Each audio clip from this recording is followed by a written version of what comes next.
Bonjour tout le monde, c'est Maud, je vous retrouve pour un nouveau point lecture où je vais vous parler de Illuminae, le premier tome dossier Alexander. Bon, moi je l'ai en VO, hein, donc il s'appelle The Illuminae Files de Amy Kaufman et Jay Christophe. Et normalement vous, en français, c'est paru chez Casterman. Ici, nous sommes chez Knopf. Voilà. Ensuite on parlera du premier tome de la saga Thrill. Le premier tome s'appelle Échanger et c'est de Amanda Hawking aux éditions Castelmore. On parle d'un tout petit livre avec Beautiful Beach de Christina Lauren aux éditions Pocket. Et on terminera avec l'histoire d'Helen Keller de Lorena A. Hitchcock aux éditions PKJ.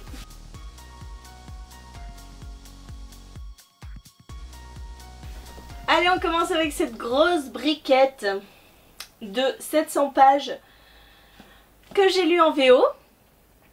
Oui, je ne pensais pas y arriver, franchement, parce que ce livre-ci, c'est de la science-fiction. À la suite d'une attaque sur leur planète, les survivants vont embarquer à bord de 3 vaisseaux, l'Alexander, l'Hypatia et le Copernicus. Bah alors, c'est ça, le Copernicus. Ça m'a paru hyper bizarre quand je l'ai dit. Juste avant cette attaque, 2 jeunes adolescents étaient sur le point de rompre. Ezra et Cady étaient amoureux, mais ça ne marchait plus. Sauf que cette attaque change tout. Ezra est recueilli à... Je vais pas y arriver, hein. Ezra est recueilli à bord de l'Alexander, Cady est recueilli à bord de l'Hypatia, ils sont donc séparés. Pourtant, ils vont continuer à communiquer et c'est au travers de leur communication, au travers d'autres communications, que nous allons suivre cette histoire. En fait, c'est l'histoire d'une intelligence artificielle, celle du Alexander, qui va complètement péter un câble et qui va commencer à tirer sur ses amis vaisseaux. Bref. On va suivre ces 2 personnages qui vont continuer à s'échanger des lettres, à s'échanger des mails, à essayer de trouver une solution pour toutes ces situations qui vont arriver, parce que après cette attaque, il va y avoir énormément de problèmes. Et j'ai adoré ce livre, franchement. J'ai eu un petit peu de mal parce que tous les échanges sont en langage familier, anglais. Et surtout sont en abréviation. Donc c'est comme si je donnais des SMS que l'on écrit à des anglais et je leur dirais débrouillez-vous. Donc au début c'était compliqué et l'autre particularité c'est qu'on parle beaucoup de hacking. Enfin bon, Cady est une hackeuse et il y a beaucoup de termes techniques par rapport à l'informatique et ça je comprenais pas tout. Mais dans l'ensemble j'ai compris parce que c'est quand même une lecture qui se fait rapidement puisque voilà, c'est un peu comme une pièce de théâtre au final. On a qui parlent, on a ce qu'ils se disent, après on a des parties, voilà, ça c'est l'intelligence artificielle, hein. Tout ce qui est en noir c'est ce que pense l'intelligence artificielle. On a aussi des rapports complets, donc là c'est carrément des pages de description de ce que font les individus. Bref, on a aussi des dessins, hein. On a aussi des... Faut que je vous le trouve, voilà. On a des pages entières de visages. C'est quelque chose à faire, franchement c'est une lecture qui est hyper originale. Et il ne faut pas passer à côté. Vous avez peut-être peur que ce soit de la science-fiction, mais tout se tient. Je pensais pas qu'en assemblant des documents, on arriverait à faire une histoire cohérente, et pourtant c'est ce qui se passe. Et il y a tellement de rebondissements dans ce livre que c'est hallucinant. Voilà, je vous le conseille. Les personnages, au final, je pensais qu'Ezra serait peut-être le personnage principal, et j'ai vu émerger Cady, et j'ai adoré cette fille. Je l'ai adorée. Elle est tellement forte, je l'ai adorée. Donc je vous le conseille vraiment, peut-être en français, même si moi je vais sûrement tenter l'expérience du tome 2 en anglais encore, mais le livre il est juste magnifique en anglais. mais c'est pas ce qui a été le plus facile pour moi en termes de lecture anglaise. Allez, on passe à autre chose, on passe à Thrill. C'est le tome 1 et ici nous suivons Wendy qui, le jour de ses 6 ans, a échappé à une tentative de meurtre sur sa personne, mais de la part de sa mère. Voilà, sa mère l'a pourchassée avec un grand couteau en disant « Tu n'es pas ma fille, je vais te tuer ». Ça l'a assez traumatisée. Depuis, sa mère est enfermée en hôpital psychiatrique, vous vous doutez bien. Et Wendy a grandi et elle continue un petit peu à ressasser cet événement. Elle ne comprend pas ce qui a pu lui arriver jusqu'à ce qu'elle rencontre plus tard, à ses 17 ans. Elle va rencontrer un jeune garçon qui va la suivre un petit peu de partout. Elle ne... Voilà, hein, c'est quand même assez bizarre. Pourtant, elle va être attirée par ce garçon. Et elle va découvrir qu'en fait, sa mère n'avait peut-être pas tort. Alors ici, nous sommes dans une saga jeunesse et je l'ai énormément ressenti. J'ai eu l'impression de me retrouver par moments dans Twilight avec Wendy qui découvre ce mystérieux garçon dans les couloirs du lycée, voilà, un petit peu mystérieux qui l'attire, bon bref, Twilight.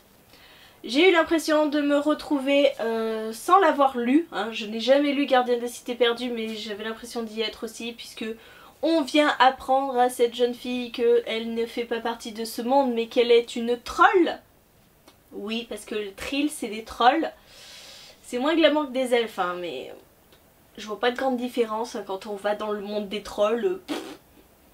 C'est pas les gros trucs là avec un bouton sur le nez comme on peut en voir un peu dans l'imaginaire.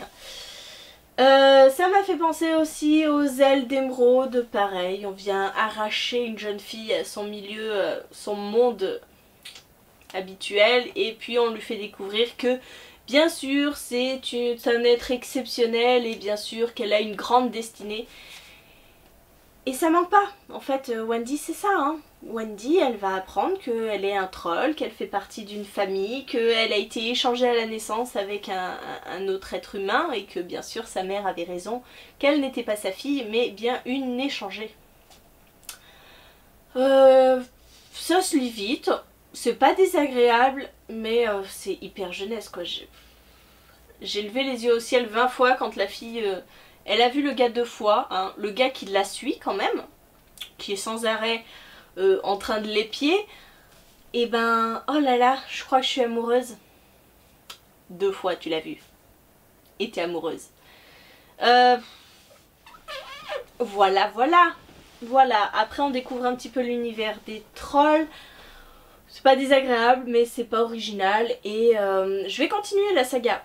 Là vous me croyez pas hein, quand je dis ça, mais je vous assure je vais continuer. Puisque c'est Marion qui me l'a prêté. Et j'ai les 2 autres tomes. Mais je suis pas plus emballée que ça.